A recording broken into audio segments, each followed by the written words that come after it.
जम्मू कश्मीर के पर्यटन स्थल पहलगाम में आतंकी हमले में 26 लोगों की जान चली गई, जबकि 20 से ज्यादा लोग वहां घायल हो गए। गौरतलब है कि साल 2019 में पुलवामा अटैक के बाद कश्मीर में ये सबसे बड़ा हमला था। पहलगाम पर्यटकों के लिए और ट्रैकर्स का पसंदीदा स्थान है। आतंकियों ने इसी जगह को टारगेट किया। इसकी एक वजह ये भी है कि यहाँ अधिक संख्या में पर्यटक आते हैं और जिस तेजी से 370 हटने के बाद जम्मू कश्मीर मजबूत हो रही है, ये जम्मू कश्मीर के दुश्मनों से देखा नहीं गया। लोगों को रोजगार मिल रहा है। पहले वहां के बच्चे जो पत्थरबाजी करते थे, आतंक फैलाते थे, वहां के लोग अब आज खुश हैं क्योंकि आज वहां के लोगों को रोजी रोटी का साधन मिल रहा है। इनके बच्चे अच्छे स्कूल में, अच्छे कॉलेजेस में पढ़ने जा रहे हैं, बाहर निकल रहे हैं, काम काज कर रहे हैं। और ये पहली बार है जब कश्मीर के लोगों ने मिलकर एक सुर में आतंकवाद के खिलाफ आवाज भी उठाई है। अगर हम डेटा देखें तो पिछले 2 सालों में जम्मू कश्मीर में टूरिस्ट की संख्या 22 लाख से 25 लाख थी। वहीं पिछले साल 2.5 करोड़ की संख्या पहुंच गई। जो बेरोजगार युवक वहां पर पाकिस्तान के आतंकवादियों को कश्मीर के अंदर लेकर आते थे, उनमें से एक भी उपलब्ध नहीं है आज की डेट में, क्योंकि उन सबको रोजगार मिल गया है। टूरिज्म की वजह से हर महीने 40 से 50 हजार रुपए तक वो कमा रहे हैं।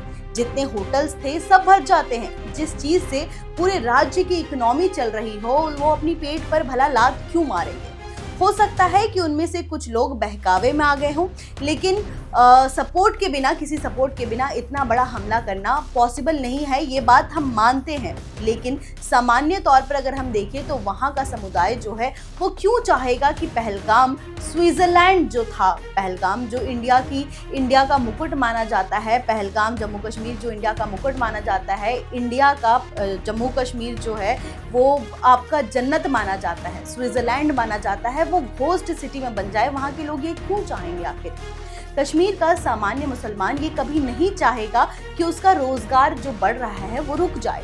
पहलगाम हमले ने सबसे बड़ा नुकसान कश्मीरियों का किया है। इस हमले ने कश्मीर आने वाले पर्यटकों के मन में एक डर पैदा कर दिया है। कई जगहों पर कैंसिलेशन हो रही है। ये डर कश्मीरियों के जेब पर सबसे बुरा असर डालेगा, क्योंकि उनकी कमाई सबसे ज्यादा टूरिज्म से ही होती है और टूरिस्ट से ही होती है, पर्यटन से ही होती है। और पिछले दिनों तो कई गुना इजाफा हुआ है, 6 गुना। अप्रैल से सितंबर तक कश्मीर में देखें तो बड़ी संख्या में टूरिस्ट पहुंचे थे। केवल पिछले 5 सालों की अगर हम बात करें और आपको डेटा दिखाए तो कश्मीर जाने वाले टूरिस्ट का अगर आप डेटा देखें तो पिछले 5 सालों में ये काफी ज्यादा बढ़ा है।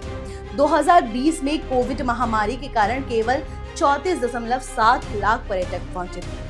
2020 की अगर हम बात करें तो 2020 में कोरोना महामारी के कारण केवल 34.7 लाख पर्यटक आए थे। आप इस डेटा में देख सकते हैं। वहीं अगर हम साल 2021 की बात करें तो 1.13 करोड़ और 2022 में 1.88 करोड़ पर्यटक यहाँ पहुंचे थे। ये डेटा में आप साफ साफ देख सकते हैं कि किस तरह से ये पर्यटकों की संख्या लगातार साल ब साल बढ़ती गई है। वहीं अगर हम 2023 की बात करें तो 2023 में सारे रिकॉर्ड टूट गए थे। 2023 की अगर आप आंकड़ा देखें तो 2.11 करोड़ पर्यटक पहुंचे थे, जो सबसे ज्यादा है। अभी तक में सबसे अधिक पर्यटक 2023 में पहुंचे थे। वहीं 2024 की अगर हम पहली छमाही की बात करें तो जनवरी से यानी कि जून तक की अगर हम बात करें तो 1.8 करोड़ पर्यटक वहां पहुंचे थे। इस डेटा में आप देख सकते हैं कि कैसे साल दर साल कैसे ये पर्यटकों की संख्या बढ़ती गई है। ये डेटा में आप साफ देख सकते हैं कि पिछले 5 साल में कैसे जम्मू कश्मीर का जो टूरिज्म है वो बढ़ा है और कितने करोड़ लोग ये साल दर साल ये पहुंचे। इस डेटा में आप साफ देख सकते हैं। साल 2019 में अनुच्छेद 370 हटने के बाद से कश्मीर देश विदेश के लोगों के लिए पर्यटन का पसंदीदा केंद्र बन गया था और ऐसे में कोई आम कश्मीरी ये नहीं चाहता कि उनकी जमीन पर आतंकवाद फैले। हर आम कश्मीरी वो चाहता है कि उनके यहाँ ज्यादा से ज्यादा लोग आए ताकि वहाँ कश्मीर की खूबसूरती वो उनको दिखा सके, उनके जरिए अपनी रोजी रोटी वो चला सके। कई दशकों में पहली बार पहलगाम हमले के खिलाफ कश्मीर के लोगों ने जबरदस्त प्रदर्शन किया है। आम कश्मीरियों ने एक सुर में आतंकवाद के खिलाफ आवाज बुलंद की है। पर्यटकों पर हुए आतंकी हमले की निंदा की है। पिछले कुछ सालों में अगर हम देखें तो पिछले कुछ सालों में कश्मीर के हालात तेजी से बदले हैं और वहां पर्यटन ने भी तेजी से रफ्तार पकड़ ली है। इस वजह से कश्मीर में पत्थरबाजी जो है वो कम हो गई है। 0 केसेस लोगों की कमाई का ऐसा जरिया मिला है जिससे वो समाज में मुख्यधारा से जुड़ना चाहते हैं। अगर जम्मू कश्मीर में प्रति व्यक्ति की सालाना आय अगर हम देखें तो साल 2025 में 1,55,000 तक पहुंचने का अनुमान था और अब सब जो कश्मीर में शांति सुरक्षा स्थिति की वजह से मुमकिन हो पाया है, क्योंकि 370 हटने के बाद जिस तरह से वहां पे पत्थरबाजी कम हुई है, लोगों का आना जाना बढ़ा है, वहां पर्यटक आने जाने लगे हैं, वहां की उनकी रोजी रोटी उनको मिलने लगी है। तो अब देख सकते हैं कि इस आंकड़े में कि 2025 में कैसे 1,55,000 तक पहुंचा है उनका सालाना आय जो है, अगर हम बात करें, जिसे पर्यटन इंडस्ट्री को सीधा सीधा इसका पूरा फायदा पहुंचा है।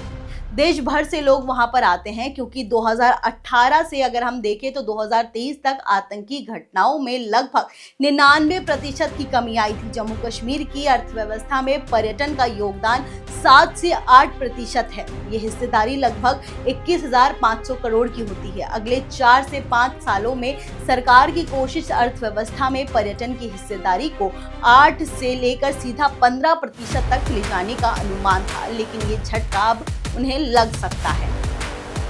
अगर हम बात करें इसी एक महीने की तो सिर्फ पिछले 26 दिनों में श्रीनगर के जो ट्यूलिप गार्डन है उसमें लगभग 84,000 पर्यटक पहुंचे थे। सोचिए, पहलगाम हमले की वजह से कश्मीर के लोगों को कितना नुकसान हो सकता है। कश्मीर के कई हिस्सों में 99% कैंसिलेशन कर दी गई है। टूरिज्म इकोसिस्टम वहाँ का अगर हम देखें तो बहुत ज़्यादा बड़ा है। वहाँ पे सिर्फ 1500 से ज़्यादा हाउस बोट्स है, हज़ारों होटल्स है, अनगिनत टैक्सी है, टूर गाइड्स है, खच्चर है, संचालक है, हस्तशिल्प बेचने वाले हैं। मतलब कल्पना आप नहीं कर सकते कि कितनों की रोजी रोटी पर्यटकों से जुड़ी हुई है। इसके अलावा पर्यटक वहाँ पर ड्राई फ्रूट्स खरीदते हैं, गर्म कपड़े भी खरीदते हैं। आपका सैफरन केसर का वहाँ पे जो है वो बिक्री होती है, वहाँ की खेती होती है। ये सभी लोग अभी बहुत ज़्यादा परेशान हैं। पिछले साल अगर हम देखें तो पिछले साल से लेकर दिसंबर में जम्मू कश्मीर में 1,63,000 करोड़ के निवेश के प्रस्ताव आए थे, जिसमें कश्मीर में लगभग 6 लाख लोगों को सीधा रोजगार का अनुमान था। इस साल जम्मू कश्मीर को पर्यटन में 1,000 करोड़ की आमदनी हो सकती थी, लेकिन पहलगाम हमले का इस पर काफी ज्यादा असर पड़ेगा। वहीं अगर हम बात जम्मू कश्मीर के पहलगाम में आतंकी हमले की करें तो आतंकी हमले की हर कोई निंदा कर रहा है।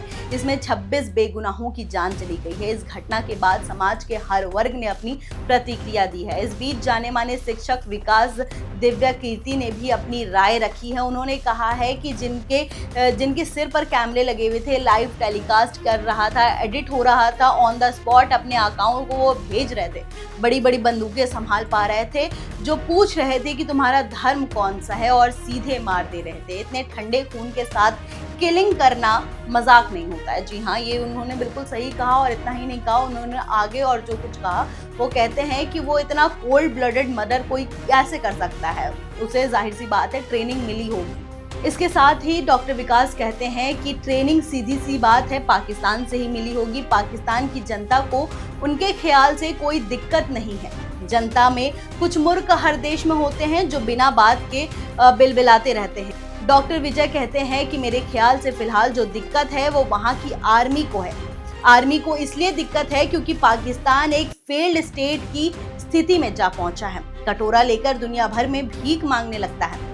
आम पाकिस्तानी के पास खाने के लिए पैसे नहीं है। जब जब किसी देश में जनता परेशान होती है, शासकों की कोशिश होती है कि उनको किसी न किसी मामले में उलझा दे। पाकिस्तान की सरकार भी फिलहाल यही कर रही है। पाकिस्तान की सरकार जो है जनता का ध्यान भटकाने की कोशिश में लगी हुई है और इसीलिए वो ऐसा कर रही है। खैर, ये तो थी उनकी राय। आपकी क्या राय है हमें कमेंट करके जरूर बताएं और ऐसी ही तमाम बड़ी खबरों के लिए देखते रहे ONOG डिजिटल। धन्यवाद।